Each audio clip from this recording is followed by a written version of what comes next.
歡迎收睇一節暴雨消息。雷暴警告現正生效，你應該出門前帶定把遮，備要注意路面濕滑。天文台喺下午4點35分發出黃色暴雨警告信號，去到7點正取消。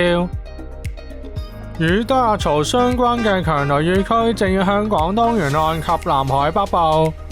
本港方面，過去數小時港島及大嶼山錄得超過30毫米雨量，預測多雲間中有驟雨，初時有幾陣狂風雷暴，明日驟雨減少，早上最低氣溫約24度，日間短暫時間有陽光及炎熱，最高氣溫約29度，吹輕微至和緩偏南風。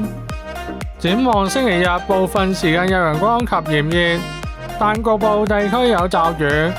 下周初有幾陣驟雨，中後期天氣漸轉不穩定。今次嘅暴雨消息講到呢度，多謝收睇，拜拜。